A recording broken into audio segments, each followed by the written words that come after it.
The death of Edgar Allan Poe has remained mysterious. The circumstances leading up to it are uncertain, and the cause of death is disputed.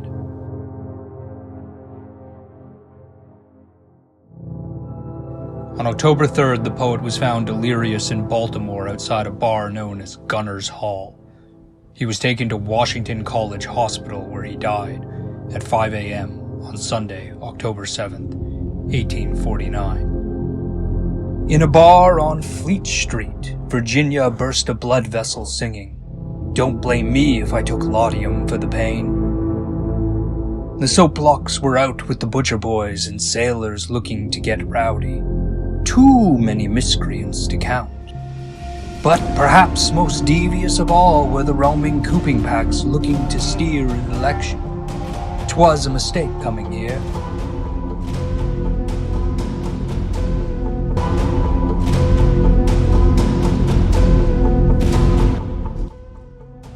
As I backed away from the torchfire gangs, my foot hit a bottle and a black cat sprang.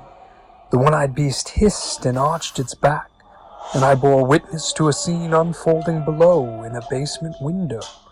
2 constables prying floorboards and a madman screaming he couldn't take it anymore. I think this was a few blocks from Fleet, where the odd angels of familiarity first made my heart skip a beat. As a blood-curdling howl was heard from across the street, some darksome deed found its voice floating on the Chesapeake. As I turned to run, the cat flung itself between my feet. I stumbled, fell, and my tongue slipped between chattering teeth. When mine eyes adjusted to see a message inside the bottle of Amontillado, with unsteady fingers I fished out the note. To unravel the mystery I dare not quote the damnable single written word, and all at once a strange sort of vertigo and the croak of some loathsome bird. The sensation like falling into a pit with no above, no below. I was plummeting into the disordered chambers of my soul.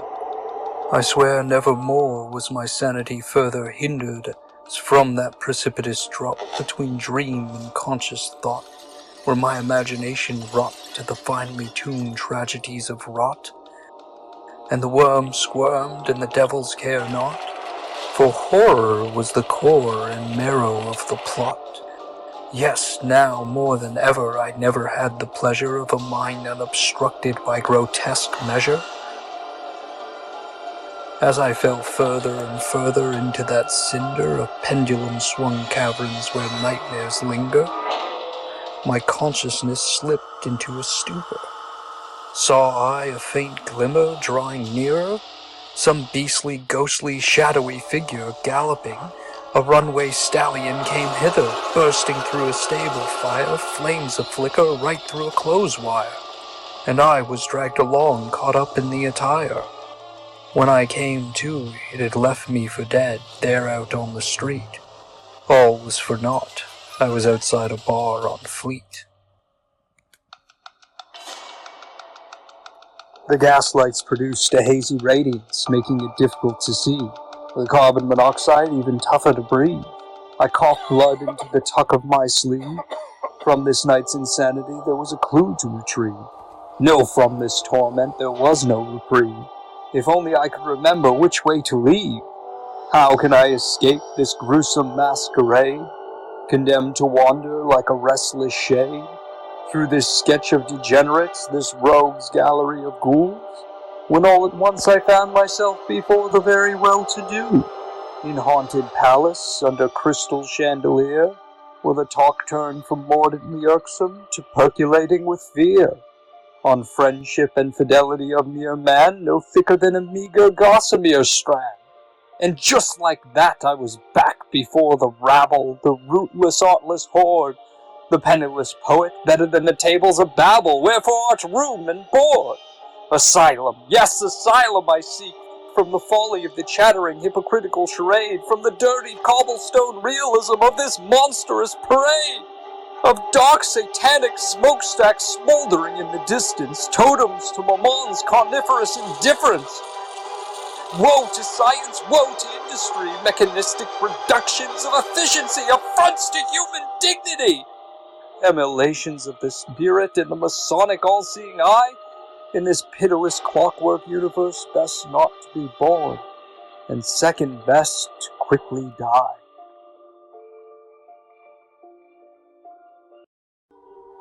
Poe, Poe, Poe, Poe, Poe, poor Poe, the poor poet, poor me.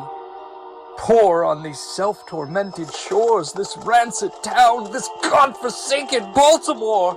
I yelled in anguish. I was not feeling well as I fell deeper and deeper into this dizzying circle of hell.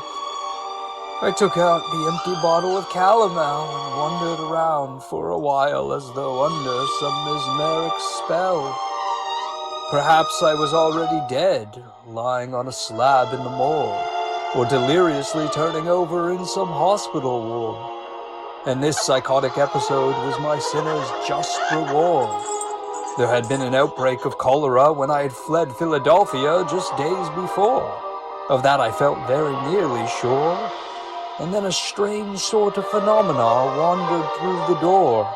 An imp and a little devil went bathing in me in a barreled hogshead in a bar on Fleet. When I got to Malbury completely out of breath, I painted myself a sentimental vignette, for I passed a room where I had once lectured on the absolute autonomy of art. 'Twas an age when she lived and my prospects seemed smart, before I understood the total tragedy of my part. As I dwelt in lost love and the pain in my heart, the notion alone made the night grow ever more dark, as though an innumerable unkindness of ravens composed the very fabric of the night sky, and as soon as it were imagined, all at once a shrieking, deafening cry set me staggering from their 100,000 highs. 'Twas a mistake coming here, this place of ill and early remembrance. I hadn't had a drink since I took the pledge of temperance, I swear, but I needed something to wash down the medicine for this foul and filthy air, this wasting disease that I can no longer bear. I threw the empty bottle as I hobbled past a house of ill repute, where I came upon myself haggard on the stoop. I was wearing ill-fitting clothes, my face ragged, my eyes drooping, my skin decomposed. But I knew not my own image until he walked by. Dressed in fine garments, he smiled and gave us a wink with wry eye. I must be seeing double, because soon the bawdy housers were seen to multiply. Depraved wretches presiding in doorway and corner, dens of infamy where the soul of man becomes lost and disordered.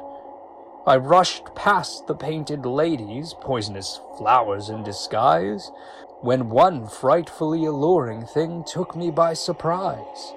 All raven-haired and dark-eyed, she thrilled me by some nocturnal aura of Gothic excess, in her low-bodiced Victorian sailor-stained dress. To these sensations I must confess, but I twisted beyond past, over to the necropolis where I would soon find rest. But there caught I a sight so vile, digging up fresh corpses was the necrophile.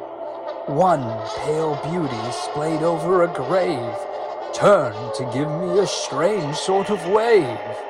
As I recall, two were murdered on Lafayette the evening before. Perhaps the burials had been premature. Some dissociation of mind made my thoughts turn to the fair maiden Lenore. Or was it Annabelle whom the angels envy more?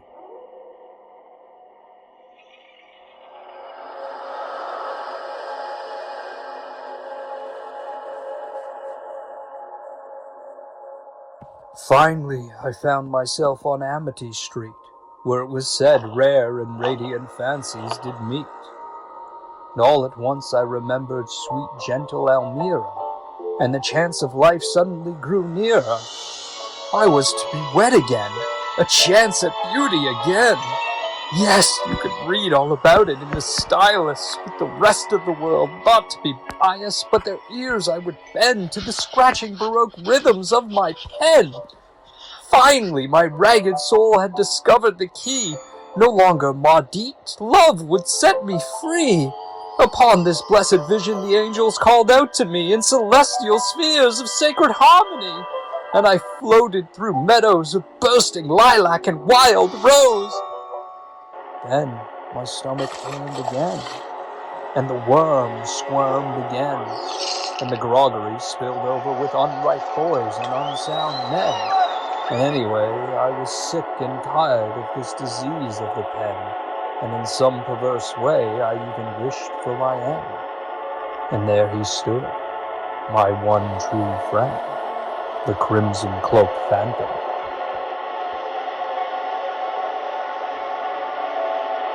A malamam, we spoke it in candor. Yes, I offer my life willingly. End this torment, this terrible curse. Deliver me in your skeleton-drawn hearse.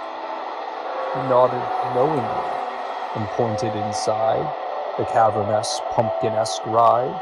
With unusually long, bone-white finger, I hesitated for a moment to linger, and with some resolve asked if my soul could be saved. "Not on fleet," said he, "for all are condemned to the undying grave."